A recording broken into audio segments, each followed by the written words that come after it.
Hello survivors, welcome to the garage, the biggest vault of knowledge in the wastes. You're watching the most detailed and fun show made for true fans of Crossout. Subscribe to the channel and hit that bell icon never to miss another one of our videos ever again. See it first, straight from the devs themselves. Buckle up fellas, it's go time.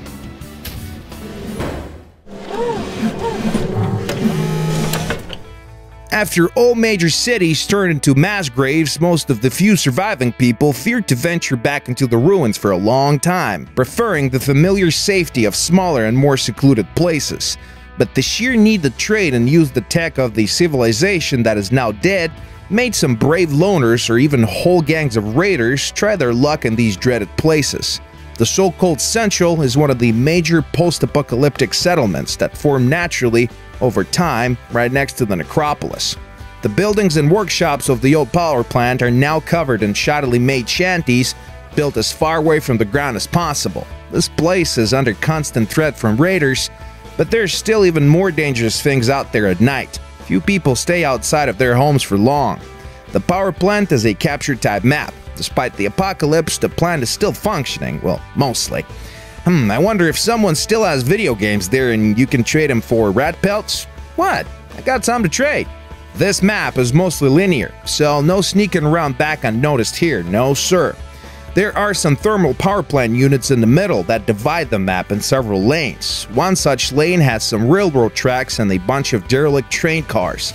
These cars are scattered around, making for some nice and tough cover for you and your foes. Use displays for mobile combat only. Also, this is where most of the hot-headed drivers will be to score some early frags or simply wait it out in ambush or otherwise. The other major area has an empty garage that is located next to a back street and a short-dried canal. You can use it for some shooting and scooting or to lure your enemy into it. A foe pushed in there or tipped over on the bottom of the canal is an easy frag to make. The third lane is yet another canal located in between two huge plant smokestacks. Like the previous route, this one is narrow and long. This got to be the most dangerous place in the entire map. A single well-armored ride with long-range guns can hold the fort pretty much alone for the entirety of the round. The crates in the middle can be used for cover, but regardless, this place is not for the faint of heart. If you go there, you better be ready to go fast. Firefights begin almost instantly in this arena, so choose your tactics quick. It's going to be up close and personal around those train cars, but it's still the best place for mobile and high-speed combat. Middle ground with the garage and the ditch is where all dramatic battles are fought. Should you wish to try your luck there, your ride must be able to survive at least 2 or 3 serious hits. Canals can be used for maneuvers or as a place for a sniper duel. The further you move up the lane, the higher the stakes. This map tolerates no compromise. Only extremely heavy or very light machines can be truly effective here. The former can hold the line in tight places, while the latter slip past to capture the flag. While long-range weapons can be especially effective, exploiting the lanes of the map. Let's talk about a couple of such rides, by the way. Well, since we touched the topic of long-range combat, how about we take a dive into the user-made solutions found in the exhibition tab. Mandragora 48 Russ, aka Mandrake. Author, Zeus.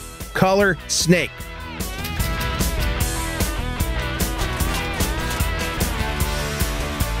Today's Exhibit 1 is the Mandrake, a heavily armed transport christened after its weaponry. The Mandrake howitzer can fire across great distances like actual artillery, while the ride is safely away from the dangers of frontline combat. Well, while the gun's accuracy leaves much to be desired, its incendiary shots compensate well for that setback. When the Mandrake shot hits, it spills a flammable liquid that sets everything on fire. The ride also has a radar, not to fire blindly mind you, but the designer used the Carapace cabin that generates 11 points and added a generator for extra juice. This build allows for installation of the Mandrake and the Caucasus machine gun for self-defense at close range, which is a great combo. You see, the howitzer is awful at short range, not to mention it only having 6 shots of ammo, so this powerful machine gun has the right covered in this department. The Mandrake has over a 7,000 power score, so it will inevitably run into some very serious foes. but it has enough structure points to ride the storm, over 1,000 points actually. This craft is so effective, there's virtually nothing to improve, period. Twinkies 88, author Ajit Pash, color snake.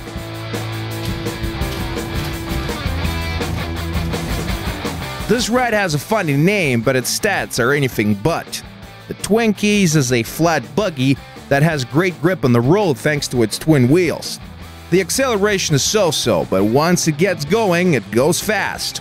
All thanks to its light engine and vibrant cabin by the Nomads. The icing on the cake here is 2 executioner cannons. They're mounted on the sides and spread the mass evenly, balancing the ride. But wait, there's also an ammo box that increases the total ammo reserve for the ride. Each cannon can be assigned a separate key to fire, so you can engage your foes with a single cannon or a full salvo. Using this technique, you will never be caught defenseless when driving the Twinkies. Executioners can also be used as a sniper weapon, especially versus larger and slow-moving targets. Well, as for the rest of the foes, you would need an optical sight, but there's no free energy to mount one on this particular build. 500 structure points and 4,500 power score is a tricky combo. Do not even try rushing headlong into battle, since the ride's weak armor will not protect you. The Twinkies is a fast and smooth ride, while its cannons can make quick work of smaller foes. With it, you just have to learn when to risk it, to win big. After any terrible catastrophe, there's always those kind of people that enjoy all the chaos. They don't care about human lives, they burn their own and take lives of others. The faster and louder they do it, the better they feel.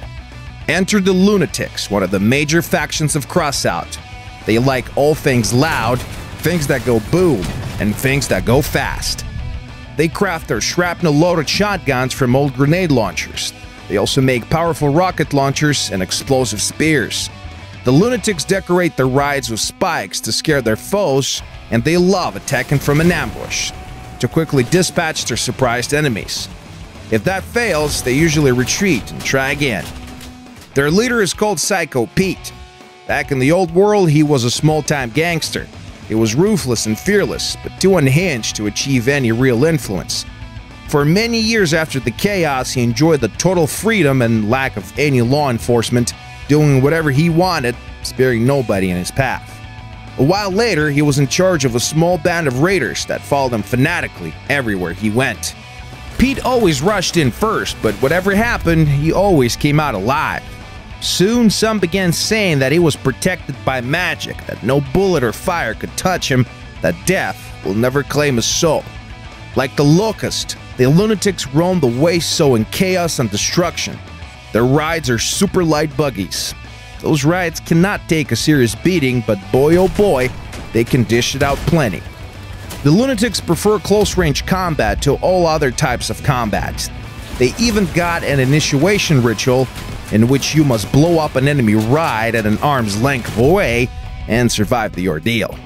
However, no lunatic has ever died from natural causes. They perish like flies, be it in a suicidal rush through the wastes or during one of their bloody tournaments. Whatever the reason, if there's battle to be had, they're taking the opportunity and the outcome.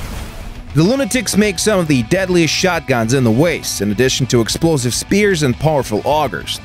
Their legendary combat combine is one of the deadliest tales of the wastes. But these crazies got their own backup plan. In the depths of their butchery, they make rocket launchers, and even better, upgraded version of the launcher is made at their frozen meat depot. Their most popular cabin is called Growl, and it's one of the lightest around, but generates only 9 points of energy. Such amount is enough for a deadly combine or a nice bundle of explosive spears. Not that a true lunatic needs anything else for that matter. You can join this faction at player level 10, work together in combat, attack as one, always have someone in support. Do not try tanking it out. These crafts made by lunatics are not designed for this kind of combat. The only winning tactic here is to hit hard as you can and retreat and regroup. This is risky business, but that is all about that risk for the lunatics. Okie dokie, let's see what questions you asked us this week. Cool Cube Gaming says, will single-player campaigns be in the future?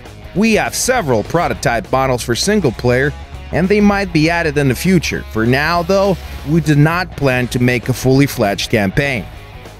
Tripticus5 says, do you have any plans on adding new factions into the game, with new weapons, modules, etc.? If that's the case, would you be interested in getting the community involved with designing said weapons and modules, or potentially entire factions with their themes? Actually, we plan to introduce a new faction soon. We are always open for suggestions from our players though. Many of the existing parts and weapons in the game are based on those suggestions. Wow, that's it, folks. I'll see you around in 1 week from now. Ever ready for more adventures in the world of Crossout. The best is yet to come. Don't forget to leave your questions in the comments and tell all your friends about this show. We're always glad to see new faces here. Bye-bye.